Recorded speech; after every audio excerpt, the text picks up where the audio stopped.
네, 이번 시간에는 등차 수열에 대해서 공부해 보도록 하겠습니다. 그 전에 수열이 무엇이고 수열에 관련된 용어에는 어떠한 것들이 있는지 먼저 알아보도록 할게요. 자, 수열이라고 하는 것은 말 그대로 숫자를 차례대로 나열해 놓은 것, 이것을 줄여서 수열이라고 합니다. 지금 선생님이 여기에 수열을 총 4개를 써놨는데요. 한번 읽어볼까요? 이게 3, 그 다음 1, 4, 1, 5, 9, 2. 자, 이와 같이 숫자들이 차례대로 나열이 되고 있어요. 이런 애들을 갖다가 우리는 수열이다 라고 얘기를 하는 겁니다. 자, 그리고 여기 맨 앞에 있는 것을 우리는 첫째 항, 또는 제1항 또는 초항 이렇게 얘기를 하고요. 그 다음에 두 번째는 두 번째 항, 아니면은 둘째 항, 아니면은 제2항 이렇게 얘기를 합니다. 예를 들어서 네 번째 같은 경우는 넷째 항, 네 번째 항, 혹은 제4항 이렇게 얘기를 해주면 되겠죠. 그리고 이 3이라고 하는 것은 첫째 항의 실제 값이 되는 거고요. 그 다음에 다섯째 항의 값이 얼마니? 라고 물어보면 5 이렇게 얘기를 해주면 되겠죠. 자, 그리고 지금 이게 첫 번째에 이렇게 쓰여진 수열하고 두 번째, 세 번째, 네 번째에 쓰여진 수열의 차이점이 있는데요. 첫 번째 수열 같은 경우는 지금 첫 번째 다음에 두 번째, 두 번째 다음에 세 번째 이렇게 계속 숫자가 나열이 되고 있는데 그 규칙성, 이것 다음에 무엇이 나올지를 예측할 수가 없죠. 이런 것들은 이제 규칙성이 없는 수열이다 이렇게 얘기를 하는 거고요. 그 다음에 이제 두 번째, 세 번째, 네 번째 같은 경우는 우리가 몇 개를 이렇게 살펴보면 그 규칙성이 발견이 되어서 그 다음에는 계속 뭐가 이렇게 나올 것인지, 나열이 되어질 것인지에 대해서 예측을 할 수 있게 되죠. 그래서 이러한 것들은 우리가 이제 규칙성이 있는 수열이다 이렇게 얘기를 하는 거예요. 자, 그래서 우리가 앞으로 배울 수열은 불규칙한 수열은 배우지 않을 거고 이렇게 규칙성이 있는 수열들만 다루기로 합니다. 자, 그리고 수열은 이 항의 개수에 따라서 항의 개수가 유한계이면 유한수열이다 라고 얘기를 하고요. 그 다음에 항의 개수가 무한하면 무한수열이다 라고 얘기를 합니다. 자, 그러면 이 4개 중에 유한수열하고 무한수열 한번 구분을 해볼까요? 네, 유한수열은 바로 여기 몇 번째? 네, 세 번째 수열하고 네 번째 수열이 바로 유한수열이 되는 거고, 그 다음에 첫 번째하고 두 번째는 무한수열이 되는 거죠. 땡땡땡의 의미를 설명하지 않아도 알 수 있겠죠. 자, 그리고 이 유한수열이라고 하는 것은 이제 맨 마지막 항이 존재하잖아요. 그래서 이 마지막 항을 갖다가 우리가 마지막 항이다 이렇게 얘기를 하기도 하지만 끝항이다 이렇게 얘기를 하기도 합니다. 자, 맨 앞에 항은 뭐라고 부른다고요? 네, 첫째 항 또는 제1항 또는 초항, 처음 한자, 처음 초자를 써서 초항 이렇게 쓰기도 하고요. 그 다음에 이제 맨 마지막에 있는 것은 마지막 항 또는 끝항 이렇게 얘기를 합니다. 그리고 한자를 써서 나타내면 마지막 말자, 한자, 말, 우리가 학기말고사 이렇게 얘기를 하잖아요. 야구에서도 1회 초, 1회 말 이렇게 하듯이 이 말이라고 하는 한자가 마지막을 나타내는 한자니까 이 마지막 항을 말항 이렇게 얘기를 하기도 합니다. 자주 쓰지는 않죠. 자, 그래서 우리가 이 수열은 무한수열과 유한수열로 나눌 수 있고, 그 다음에 규칙성이 있는 수열, 규칙성이 없는 수열로 나눌 수 있다. 그 다음에 유한수열 같은 경우는 끝에 있는 항을 우리는 끝항이라고 부르기도 하고 마지막 항이라고 부르기도 하고 때로는 말항이라고 부르기도 한다. 자, 이렇게 돼서 용어를 좀 배웠고요. 수열을 나타내는 기호도 있겠죠. 자, 그래서 수열을 나타내는 기호는 다음과 같이 씁니다. 첫 번째 항은 A1, 그 다음에 두 번째 항은 A2, 그 다음 A3, A4. 자, 이와 같이 쭉 나가면 이제 n번째 항은 우리가 AN이라고 쓸 수 있고, 그 전의 항은 AN-1, 그 다음 항은 하나가 더 커졌으니까 AN 플러스 1 이렇게 쓸 수 있겠죠. 그리고 그 밑에 실제 이 항에 해당하는 값을 이렇게 쭉 적어 놓으면 실제 수열은 1, 4, 9, 16 이와 같이 진행이 되고 있다라는 것을 알 수 있습니다. 자, 지금 이거 항 하나하나를 수열이라고 하는 것이 아니고 이 항 전체가 쭉 나열이 되어 있는 이 부분을 우리가 수열이라고 하는 겁니다. 그래서 우리가 수열을 나타낼 때, 어떤 수열을 나타낼 때 여기 AN을 쓰고 양쪽에 집합기호를 이렇게 써주는 거예요. 왜냐하면 이런 항들이 모여서 수열을 이루고 있기 때문에 하나의 집합이 되는 것이죠. 그래서 우리가 AN이라는 수열이 있다라고 할 때는 항상 이렇게 기호로 나타내게 됩니다. 자, 그런데 말이죠. 지금 요 n에다가 2를 넣어주면 바로 얘가 되고요. n에다가 2를 넣어주면 얘가 되겠죠. n이 3일 때는 얘가 되는 거고 4일 때는 얘가 됩니다. 자, 그리고 그때 해당하는 값이 지금 1, 4, 9, 16 이렇게 나와 있어요. 즉 n이 1일 때는 1, 2일 때는 4, 3일 때는 9, 4일 때는 16 이와 같이 되어 있죠. 즉 n의 값이 변함에 따라서 그 항의 값들도 따라서 이렇게 변하고 있어요. 자, 그래서 결국은 이 수열이라고 하는 것도 하나의 함수다라는 것을 알 수 있죠. 즉 n에 관한 함수. 자, 여기서 n이라고 하는 것은 당연히 자연수죠. 1부터 시작하는 자연수. 그래서 1에서 2, 3, 4로 변해 나갈 때 그 값도 따라서 변하기 때문에 바로 이 수열이라고 하는 것도 n에 관한 함수가 된다라고 생각할 수 있습니다. 자, 그러면 n번째 항은 우리가 뭐라고 쓸 수 있나요? 네, n의 제곱이라고 쓸 수 있죠. 첫 번째 1은 1을 제곱한 거고, 이 두 번째 4는 2를 제곱한 거고, 그 다음에 9는 3을 제곱, 그 다음 4를 제곱한 거죠. 그렇다면 n번째 항은 n을 제곱한 값으로 정해질 거다라는 것이죠. 그래서 우리가 이 n번째 항을 우리가 일반항이다 라고 얘기를 하는 겁니다. 즉 일반항이라고 하는 것은 이 수열을 정의하는 항이에요. 이 수열이 어떻게 정해져 나가는지에 대한 정보를 담고 있다. 정보를 담고 있는 항이다. 명시적으로 이 수열을 정의해 놓은 항이다 라고 해서 일반항 이렇게 얘기를 하는 것이죠. 이해되셨나요? 다시 한번 써볼게요. 자, A1, A2, A3, A4 이렇게 나가고 있죠. AN까지 썼습니다. 자, 이것들은 바로 n에 관한 자연수 n에 관한 함수이기 때문에 함수라는 것을 이제 좀 강조하기 위해서 선생님이 F1이라고 쓴 거고요. 그 다음에 F2, A2라고 하는 것은 바로 이 n의 값이 2일 때의 함수값과 같다라고 해서 F2라고 써놓은 거고요. 그 다음에 마찬가지죠. F3. 자, 그 값들이 뭐 2, 3, 4, 5, 6, 7 이렇게 나가고 있습니다. 그러면 n번째 항은 저기 보면은 1일 때는 1보다 하나 더 크고 2일 때는 1만큼 또 크죠. 그 다음에 3일 때는 여기가 3보다 1만큼 크고, 그러니까 n일 때는 그 값이 n번째 항의 값은 n보다 1만큼 크다라고 쓸 수 있겠죠. 다시 말하면 바로 이 an의 값은 n에 관한 이렇게 함수가 된다. 그래서 fn은 n 플러스 1, 그것이 곧 an과 같다. an은 fn, 그 다음에 그것이 바로 n 플러스 1.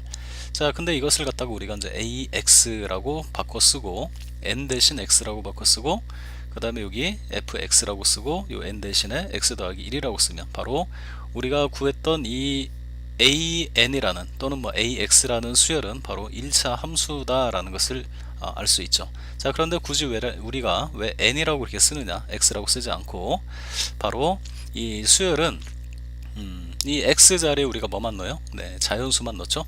그래서 자연수가 정의역인 함수다라는 것을 강조하기 위해서 그냥 n으로 이렇게 바꿔 쓴 거에 불과하다, 이렇게 생각을 하면 되겠습니다. 자, 그 다음 자, 이제 뭐 간단한 문제를 한번 좀 풀어볼까요? 연습 문제.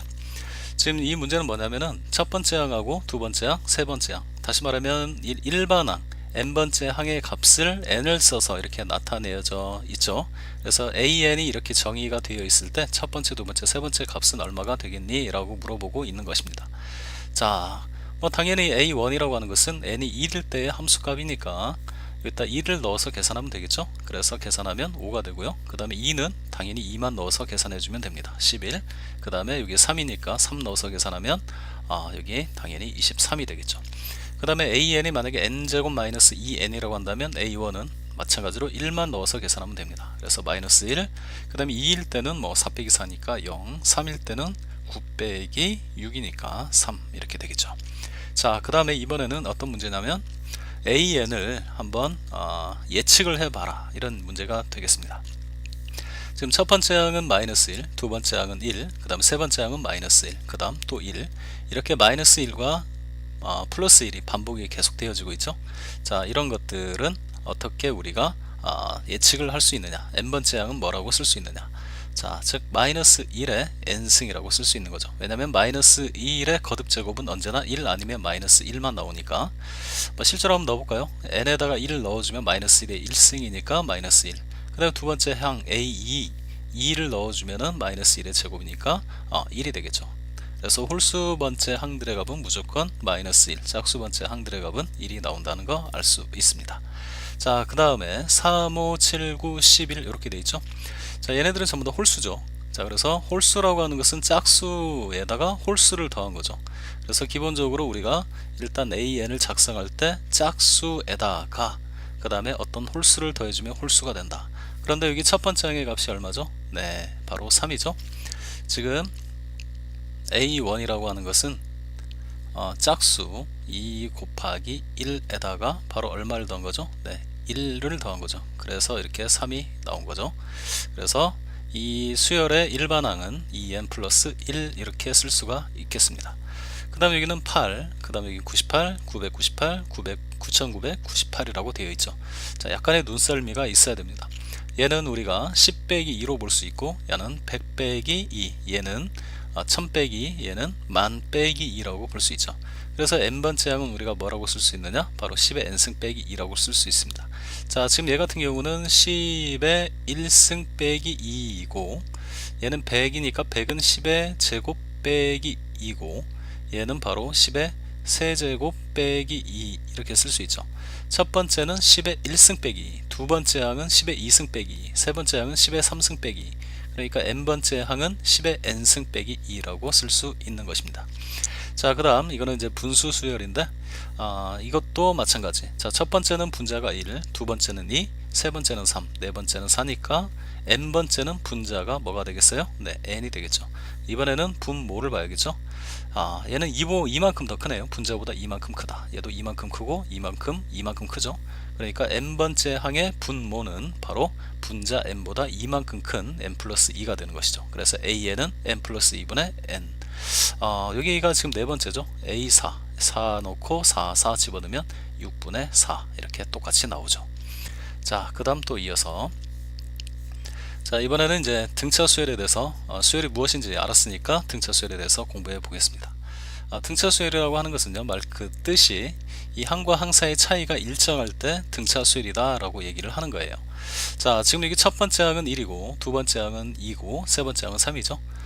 얘하고 얘는 지금 얼마 차이가 나죠? 네, 1 차이가 나고, 여기도 1 차이, 1 차이, 1 차이, 1 차이. 자, 차이가 1이라고 하는 것은 뭔 얘기냐면, 첫 번째 항에서 두 번째 항으로 넘어갈 때 1을 더해줬다 라는 얘기가 되는 것이죠. 그 다음에 또 1을 더하면 3, 또 1을 더하면 4, 또 1을 더하면 5, 1씩 늘어나고 있다. 자, 이렇게 차이가 일정한 수열을 뭐라고 부른다? 네, 등차 수열이라고 부른다. 자, 두 번째 같은 경우는 뭐 여기 2씩 차이가 나죠. 2 더하고 2 더하고 2 더하고 2 더했다. 그래서 이런 것들을 다 등차 수열. 자, 세 번째 같은 경우는 얼마를 더한 거죠? 마이너스 3을 더한 거죠. 여기도 마이너스 3, 마이너스 3, 마이너스 3, 마이너스 3. 이렇게 해서 차가 일정한 수열을 등차 수열이라고 부른다. 자, 그러면 일반항 AN은 n번째 항은 우리가 어떻게 구할 수 있느냐 한번 생각해 보죠. 자, 첫 번째 항의 값이 뭐 A라고 정해져 있고, 그 다음에 그 일정한 차이를 D라고 합시다. D. 자, D는 영어로 디퍼런스의 약자예요. 앞 글자. 그래서 차이라는 그 D, 이것을 갖다가 뭐라고 부르냐? 우리가 공차다 라고 얘기를 하는 거예요. 자, 등차 수열에서 일정한 차에 해당하는 값을 뭐라고 부른다? 공차라고 부른다. 그래서 A에다가 D를 한번 더해 주었더니 두 번째 항의 값이 A 플러스 D가 되는 거고, 또 여기에다가 뭘 더한다? D를 또 더해주게 되는 것이죠. 자, 그러면은 뭐 A 더하기 D에다가 D를 한 번 더 더했으니까 A 플러스 2D가 되겠죠. 그래서 이와 같이 쭉 가는 것이죠. 자, 그러면 이것은 n번째 항은 어떻게 결정이 되느냐? 자, 두 번째 항이라고 하는 것은 순서상으로는 두 번째이지만 첫 번째 항을 기준으로 한 칸 건너뛴 거죠. 근데 우리가 한 칸 건너뛸 때마다 공차 D를 한 번씩 더해 주니까 A2는 첫 번째 항 A에다가 D를 한 번 더해 준 것이고, 그 다음에 세 번째는 몇 칸 건너뛰었어요? 첫 번째를 기준으로 한 칸, 두 칸 건너뛰었죠. 그래서 공차를 한 번, 두 번 더했기 때문에 첫 번째 항 A에다가 공차 D를 두 번 더했다 라고 얘기를 하는 거고요. 그 다음에 n번째라고 하는 것은 몇 칸 건너뛴 거죠? 자, n에서 1을 뺀 만큼 건너뛴 겁니다. 자, 3에서 1을 빼면 두 칸, 4에서 1을 빼면 한 칸, 두 칸, 세 칸. 보이시죠? 그래서 AN은 n번째 항은 첫 번째 항을 기준으로 n칸 건너뛴 게 아니라 바로서 n에서 1을 뺀 n-1칸 건너뛴 거예요. 그때마다 D를 한 번씩 더해줬으니까 이 공차 D가 총 몇 번 더해졌다? 네, n-1번 더해졌다. 첫 번째 항 A에 D를 총 n-1번 더해서 얻어진 값이다 라고 해서 AN은 A 플러스 n-1D라고 이렇게 정해지게 되는 겁니다. 자, 그러면 이것을 좀 정리를 해볼게요. 지금 AN은 첫 번째 항을 기준으로 몇 칸 건너뛰었다고요? 네, n-1칸. 자, 요거에서 요걸 빼면 되는 거예요. 그만큼 건너뛰었다. 그래서 공차 D를 몇 번 더해주면 된다? n-1번 더해주면 된다. 만약에 우리가 두 번째 항을 기준으로 한다고 하면 첫 번째 항을 기준으로 하는 게 아니라 두 번째 항을 기준으로 하면 an, 즉 n번째 항은 바로 n 빼기 2, n에서 2를 뺀 만큼 건너뛴 거죠. 얘를 기준으로 한다면. 그래서 n번째 항은 두 번째 항을 기준으로 했을 때는 n-2d를 더해주면 되는 거고, 만약에 세 번째 항을 기준으로 하고 싶으면은 세 번째 항에다가 몇 칸 건너뛰었어요? n-3칸을 건너뛴 거죠. 그래서 n-3만큼의 공차 d를 더해 준 거다 라고 해서 이렇게 써도 되는 겁니다. 자, 그러면 이 부분을 좀 전개를 해 볼게요. 그러면 an이라고 하는 것은 요 두 개를 곱해서 일단 dn, 그 다음에 얘하고 얘 마이너스 d 플러스 a1. 자, a1을 그냥 a라고 하죠. 이렇게. 그러면 an이라고 하는 것은 dn 더하기 a 빼기 d. a 빼기 d는 어쨌든 뭐 하나의 상수이기 때문에 c라고 다시 이렇게 놓겠습니다. 자, 그러면 이걸 갖다 우리가 이제 우리에게 익숙한 n을 x로 좀 바꿔볼게요. 하나의 함수가 되는 것이죠. a의 n에 관한 함수. 자, 근데 이걸 x로 바꿔서 fx는 dx 그 다음에 더하기 c 이렇게 놓을 수 있죠.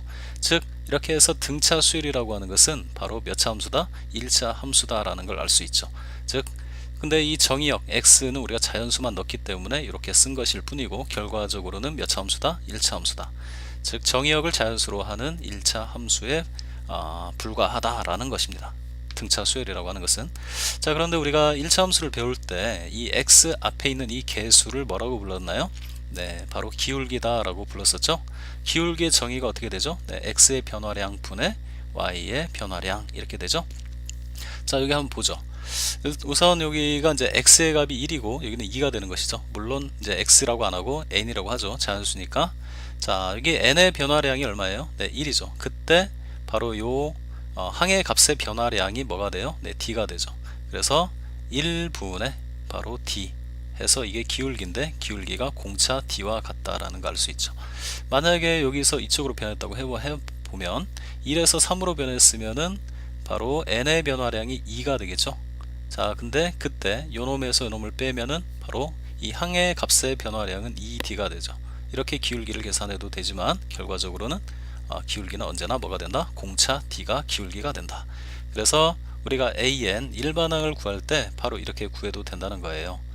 an은 어쨌든 1차 함수니까, n에 관한 1차 함수니까, 그 다음에 공차가 기울기니까 공차를 찾아낸 후에 공차 곱하기 n 이렇게 쓰고, 나머지 이 상수항은 바로 a1의 값을 이용해서 또는 a2의 어떤 특정한 항의 값을 이용해서 이 c를 상수항을 결정해 주면 되겠습니다.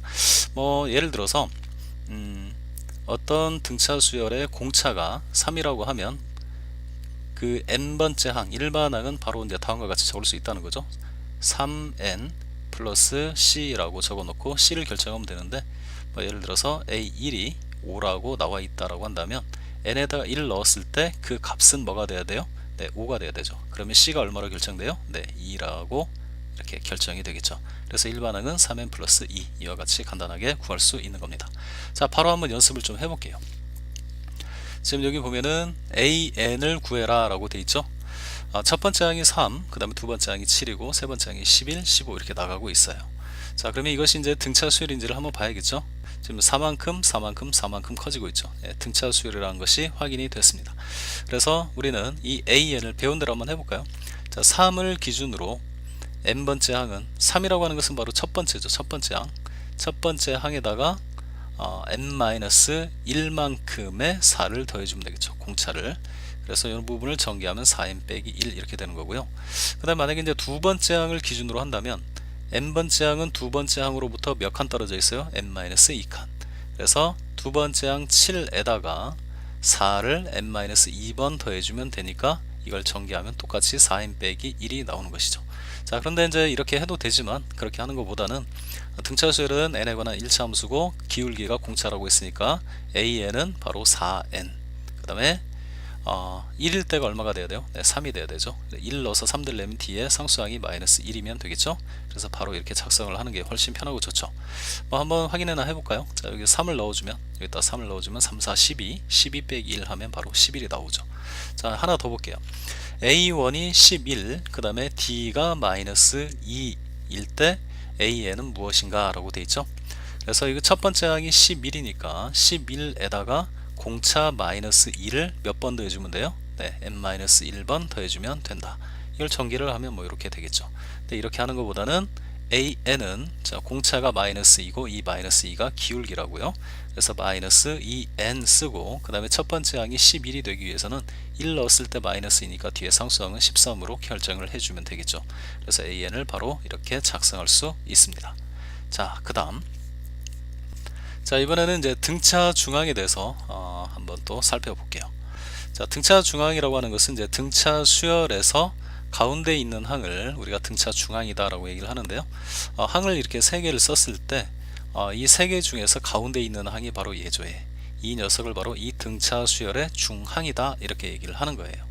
자, 근데 이 중항을 A라고 하면 등차 수열이기 때문에 공차를 D라고 했을 때 바로 이 부분은 A-D가 되고 이쪽은 A 플러스 D가 되겠죠.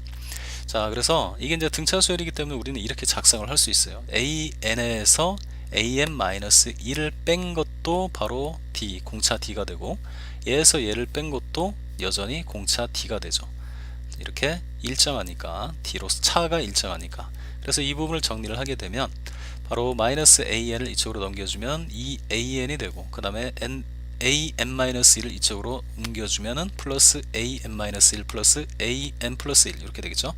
그래서 양변을 우리가 이제 2로 나눠주게 되면은 이 가운데 있는 항의 값은 양쪽 두 개를 더해서 2로 나눈 것과 같다. 바로 평균이죠. 평균. 산술 평균과 같다. 등차 수열에서 가운데 있는 항은 양쪽 두 개의 바로 산술 평균이다 라는 내용입니다. 예를 들면 등차 수열 1, 2, 3이 있다고 해보죠. 하나 더 쓸까요? 이렇게. 자, 이렇게 세 개만 보면은 바로 요 가운데 있는 녀석이 바로 1과 3의 바로 산술 평균이다 라는 것을 확인할 수 있죠. 자, 그러면 요 놈을 갖다가 두 번 더하면 2 더하기 2를 하면 그것은 결국은 1 더하기 뭐와 같다? 3과 같다 이런 얘기가 되겠네요. 그죠? 또 여기 2, 3, 4도 등차 수열을 이루고 있죠. 가운데를 두 번 더하나 양쪽 두 개를 더하나 똑같다. 3을 두 번 더하면 6, 2 더하기 4는 6 해서 같아지게 되겠죠. 자, 이게 바로 등차 수열의 아주 중요한 성질이 되는 것이죠. 자, 등차 중앙 다시 한번 정리할게요. 자, 수열 A, B, C에 대해서 이 녀석들이 등차 수열을 이룬다면 이거에서 이것을 뺀 거나 C에서 B를 뺀 것은 똑같은 공차를 갖게 되겠죠. 그래서 요놈하고 요놈이 같다. 자, 이것을 정리하면 2B가 A 더하기 C와 같다. 이렇게 외워도 되고 뭐 밑으로 외워도 되고 뭐 같은 거죠. 그래서 가운데 등차 수열일 때 가운데 항을 두 번 더하나 양쪽 두 개를 더해주나 언제나 같게 된다. 이게 바로 등차 수열에서 가장 중요한 성질 중에 하나, 등차 중앙에 관련된 내용입니다. 자, 그러면 이제 등차 중앙과 관련해서 문제 풀어보고 강의를 마치도록 하겠습니다. 자, 3x9가 등차 수열이다 라고 되어 있을 때 바로 x는 얼마가 되겠느냐. 이게 등차 수열이라면 바로 이 x라고 하는 것은 두 번 더했을 때 그것이 결국은 양쪽 두 개를 더한 12와 같으니까 x는 바로 6이라는 거 알 수 있죠. 그죠? 자, 그 다음 여기도 마찬가지죠. 여기도 이제 등차 중앙이 x 빼기 1이니까 x 빼기 1을 두 번 더하게 되면 2x 마이너스 2가 되고 그것이 결국은 요 두 개를 더한 거 3x 플러스 2와 같다. 그래서 넘기면은 뭐가 되죠? 네, x가 되고 그 x가 마이너스 4라는 걸 알 수 있네요. 마이너스 4를 넣어주게 되면 실제로 얼마가 되나요? 첫 번째는 2고 그 다음은 마이너스 5가 되고 그 다음은 뭐가 되죠? 마이너스 12가 되겠죠. 자, 그러면 여기 얼마 마이너스 7을 더했죠? 또 얼마를 더했죠? 네, 마이너스 7을 더했네요. 그래서 등차 수열이 되죠. 자, 그 다음에 여기는 이제 수열이 이렇게 4개가 있는데 4개의 항으로 이루어진 수열인데 자, 이것들이 이제 등차 수열이라면 바로 요 녀석이 이 3개에 대해서 이 가운데 있는 녀석이 등차 중항이 되는 거죠. 그래서 요거 두 번 더한 것이 이 두 개 더한 것과 똑같다. 그러면 x를 두 번 더한 것은 2x 그 값이 바로 얼마다? 네, 바로 요 두 개 더한 거 마이너스 2가 되겠죠. 그래서 x는 마이너스 1이란 거 알 수 있네요. 자, 여기다 마이너스 2를 한번 넣어볼까요? 2에 마이너스 1에 그 다음에가 마이너스 4 이렇게 되겠죠. 3을 뺐고 또 3을 뺐죠. 그러니까 또 3을 빼면 마이너스 7이 되겠네요. 요 값이 바로 뭐다? 네, y가 되는 것입니다. 자, 오늘 수업은 여기까지 하도록 하겠습니다.